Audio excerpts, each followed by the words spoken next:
Hello, it is Carter, Cam, and sashaxlatrice, the founder of her channel called sashaxlatrice. And this is just an intro, and we're going to get into the video now. Hey girls and boys, friends and family, my name is sashaxlatrice, and in this video, I will be talking about credit. So keep in mind, I am not a financial planner, I am not a financial advisor, I am not a financial consultant, I am not a credit consultant, I am not a CPA, I am not a fashion consultant, I am not either of the above. I am solely me. I am just Sasha, and I am sharing what I did in order to fix my credit as well as my knowledge. And whatever you are told is a suggestion, and whatever you are offered is only an option. Keep this in mind throughout the rest of your life, and you'll be a-okay. Recording a YouTube video takes a long time, a very long time. So I have my notes here with me just so I can refer back to it. So if you catch me looking down, it's only because I am looking at my notes to make sure that I am saying this the correct way. So I'm going to jump into the video, and we're going to touch on why do you need credit. So it is extremely hard to move through the world as a productive adult without credit. Credit is extremely important. You will need credit to rent an apartment. You will need credit to own a home. You will need credit to finance a car and to open certain utility accounts. The list goes on and on and on. So when you have what is considered a good credit score, you may receive lower insurance rates. You may receive lower home insurance rates, lower security deposits on your apartment, and lower interest rates on your car loans, and etc. So just because you have the cash to pay for something, that does not necessarily mean that you don't have to worry about your credit, because having good credit can actually save you money in the end. So why dish out all of that money in cash when all you have to do is keep up with your credit and you'll pay less, even if you decide to pay in cash. So also what I want to touch on, I keep saying so. Now that you understand why you need credit, let's go into what is credit. So credit is, I said it again. You guys, please tell me in the comment section down below how many times I said so in this video. Credit is your record to borrow and repay funds. Credit is measured by your ability to borrow money and your trustworthiness to repay a lender. The higher your credit score, the less risky a lender sees you. The lower your credit score, the higher a risk you are to a lender. So lenders want to make sure they are not risking their financial security by lending you money. Imagine if everyone got a loan from BB&T, approved, everyone in the world received a loan from BB&T, but no one paid it back. What does that do for BB&T? Nothing. Just like you give money to friends and family, lend money to friends and family, you expect it back. You don't give money out knowing that it's not going to come back to you. At least I hope you don't. So, lenders usually issue a credit line to you through a financial institution, and this credit line can be through a means of a credit card, an auto loan, mortgage loan, etc. A credit line is just the amount of money that they say that you are approved to borrow. So if I apply for a loan at Ameris Bank and I am approved for $3,000, that $3,000 is now my credit line. And again, in order to increase your credit score, you also have to increase your mindset. Elevate your mindset to elevate your credit score.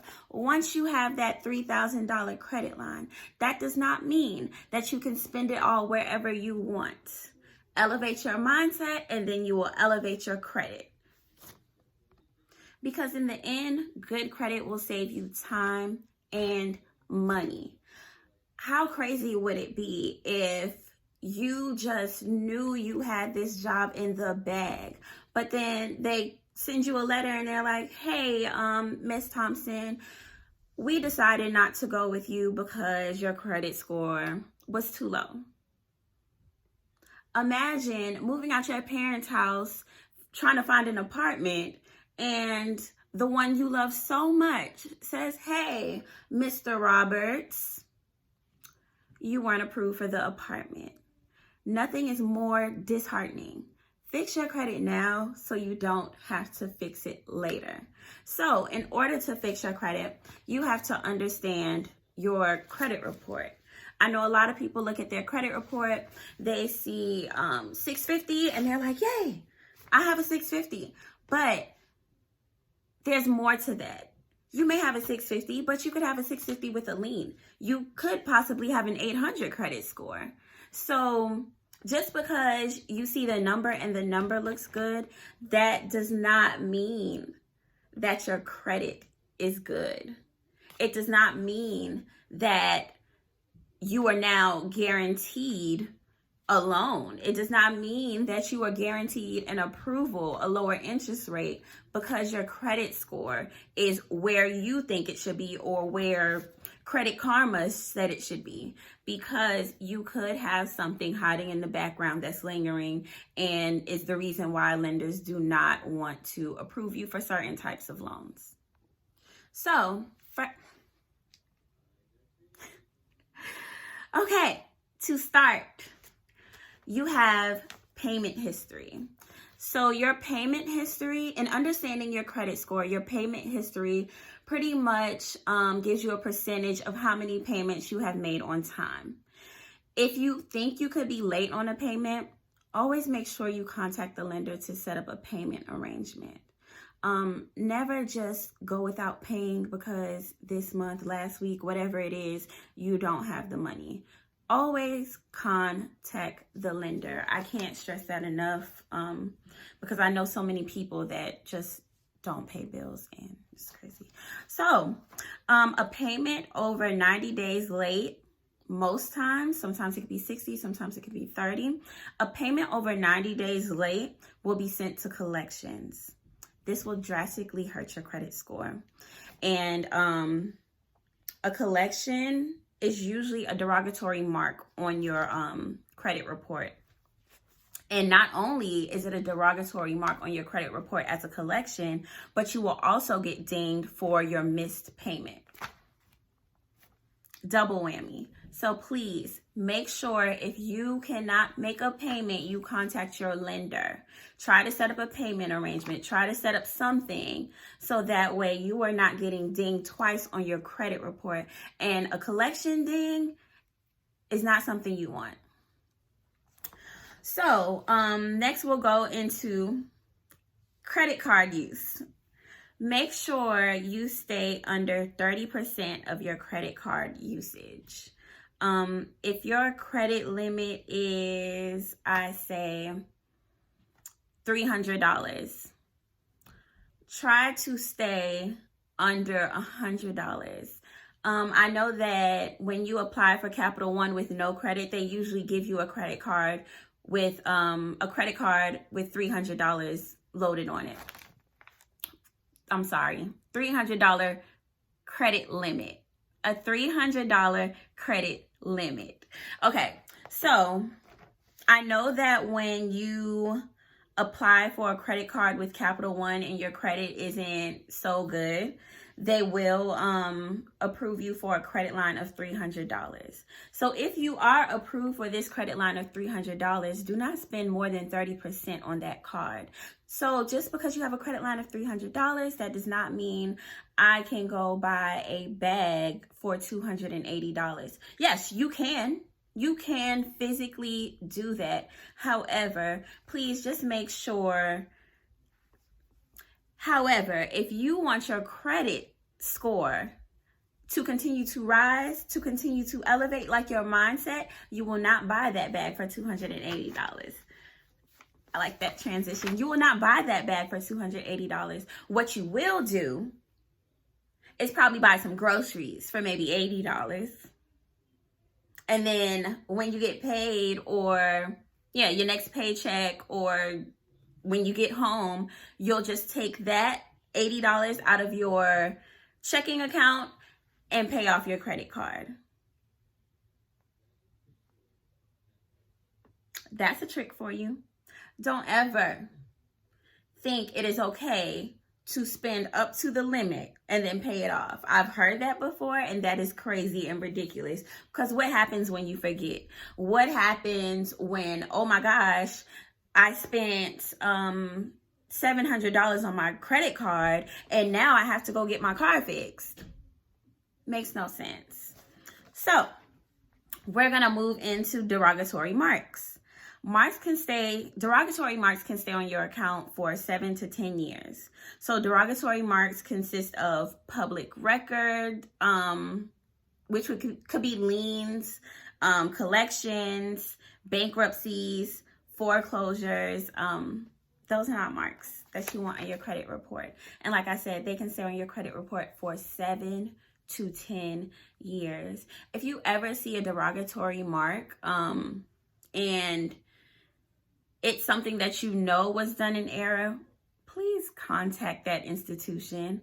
Please contact that agency, whoever it is, because you don't want things like that lingering on your credit report.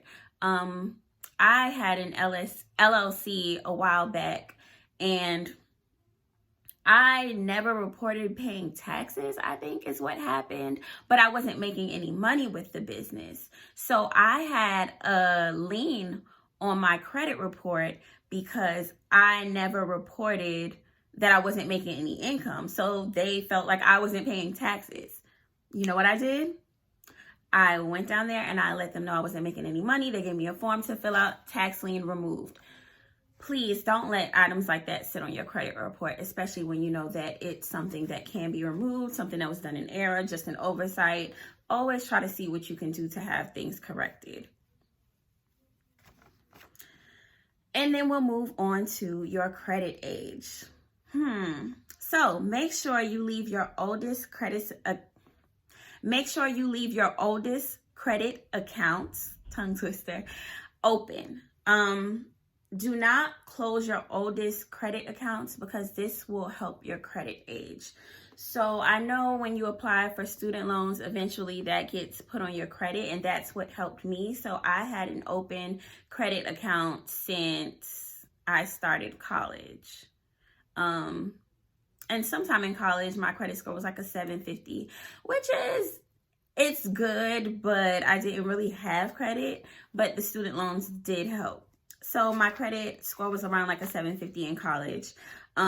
So having account, and it's helping me now. So because I had that credit account open for so long up until today, Biden, that's what's helping my credit score. The longer you have credit, the more responsible you look to a lender. And it's all about looking responsible to a lender. Make sure you have a balanced credit mix. So having a balanced credit, why is everything a tongue twister? The minute you record, it's like, I can't speak. So make sure that you have a balanced credit mix.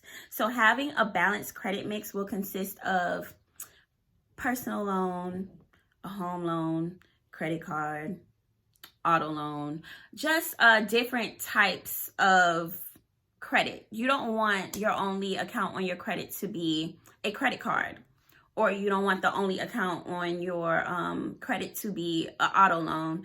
Just make sure you have a different mix. And I know once I received my mortgage loan, my credit shot up, and it was because I had such a good mix. Let's go into hard inquiries. So the hard inquiries are when you are applying for credit and they have to pull your full credit report.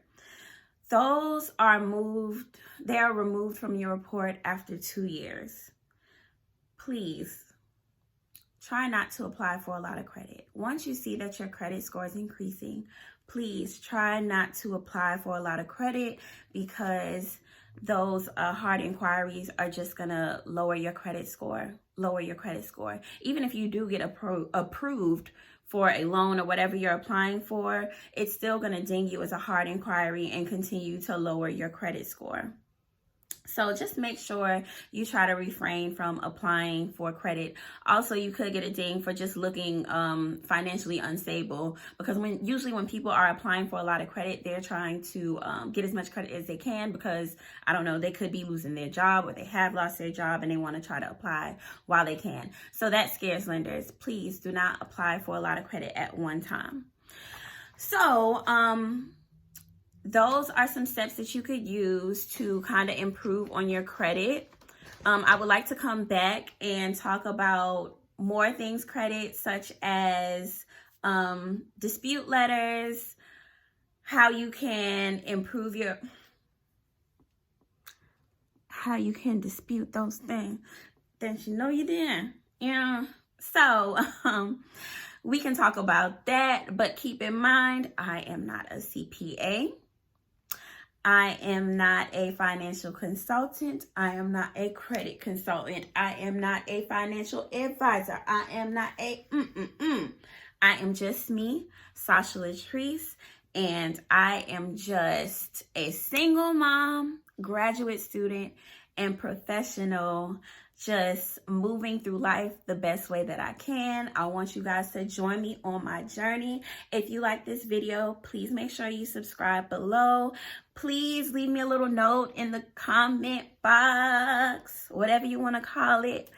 And I guess I'll see you guys later.